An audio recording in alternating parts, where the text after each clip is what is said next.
Moon Girl and Devil Dinosaur, a show about a child scientist fighting crime, made a hair care episode. We'll be talking about it today. If you're not already familiar with the show, girl genius Lunella has a secret lab, accidentally ports over a devil dinosaur type creature from another dimension, and forges a superhero identity to protect her urban community. The original comics were written for very much the same target audience as this show, tweens and teens, and I can see why it seems to hold special significance for American urban communities in particular. This episode is less about the sci-fi stuff though, and is instead all about black hair care. I've been looking forward to watching it, so let's go! The episode starts off on a cute note, with Lunella being admonished by her mother ahead of school picture day. To love your hair is to love yourself. Oh, come on, Mom. It's just hair.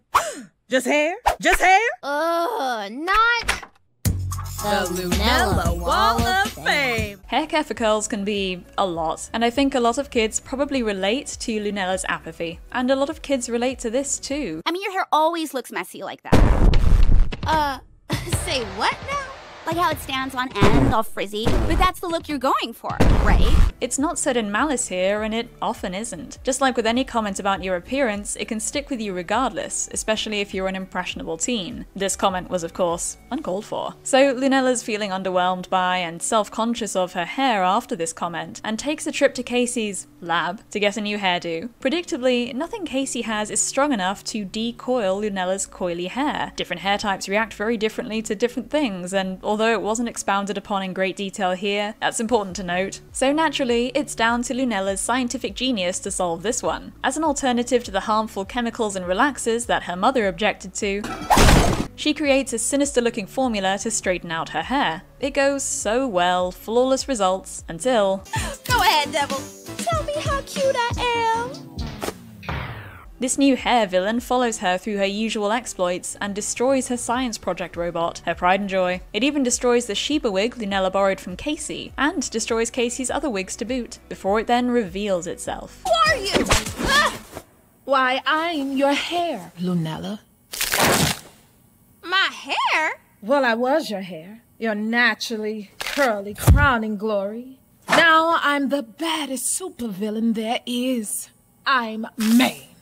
Maine's master plan is to make an army of itself, and given how destructive just one of these hair creatures is, time is of the essence. Lunella finally comes clean to her family about what happened. Kind of, it's mostly words.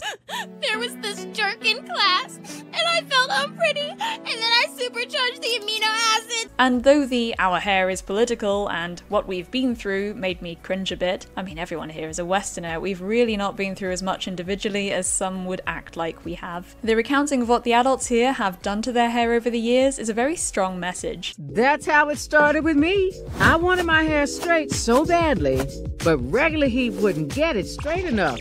So I made that hot comb extra hot. What I did to my hair was even worse. I gave myself a home relaxer, but I skipped an important step. And then, disaster. So that's why you're afraid of relaxers. Even when not talking about natural hair, kids Lunella's age start to learn that everyone is, or has been, just as insecure as they are at some point, and for the same reasons. From this conversation, Lunella figures out that what she needs to counteract the relaxer-esque serum she's made is a neutralizer, which she makes off-screen. And that's fine, we've long established how quickly she can whip up concoctions. So, cue the showdown. Shout out to Devil Dinosaur, by the way, rest in peace. The battle scenes in this show are always very, very stylized, and the music in them is unique too. It massively feels like they have fun every time they animate a new shot, and I really appreciate that. And they aren't shy to play with colours either. I can't get enough of Lunella's expressive goggles. I've been waiting to make a comment on that. Such a cute idea, and it works so well. Eventually though, the fight does end, unfortunately. And it ends with surrender, as Lunella remembers the advice she got earlier. Your hair is a big part of your appearance, and a big part of how you view yourself, and fighting it really isn't the approach. You never took care of me. You never gave a hair flip about me. I know. Okay, you're right. I took you for granted. I didn't know I could lose you until you were gone. I think anyone who's bleached or straightened their hair into oblivion can really relate to missing it when it's gone. Lunella and Hair then reunite in a cute little sequence. Lunella even takes her mother's advice and wears her silk bonnet when she's supposed to at the end, which is cute.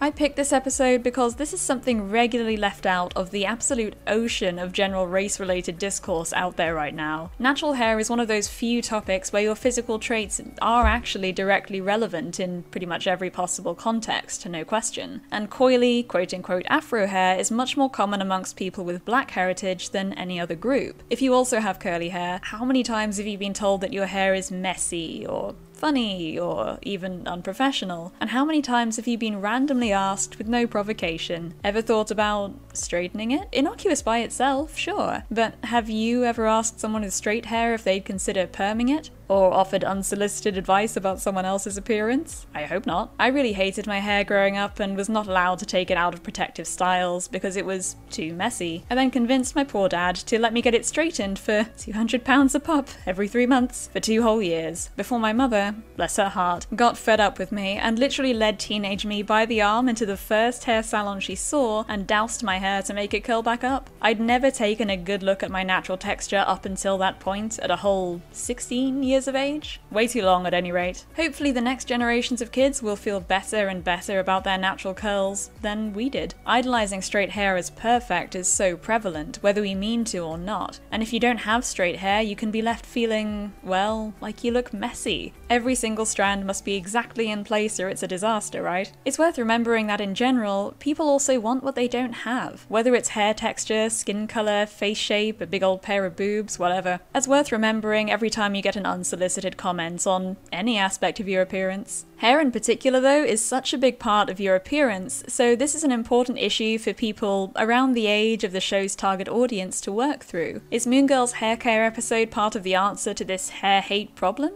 No idea. I also just wanted to talk about this show, and I was going to do a full review, but the nature of it being decidedly for tweens and teens, and not super lore heavy, kind of had me at a loss in terms of content. I just didn't think I had enough to say on an episode by episode basis to do a full length season review the way I did for Velma. I don't know. If you still think I should do a proper season review, I've got zero complaints about watching this show all the way through. It's so charming, very lovable. Thanks for watching this video though, if you're still here, and leave me a comment with your thoughts. I do read all of them, I promise. Hit subscribe for more commentaries on Western animation. Bye bye!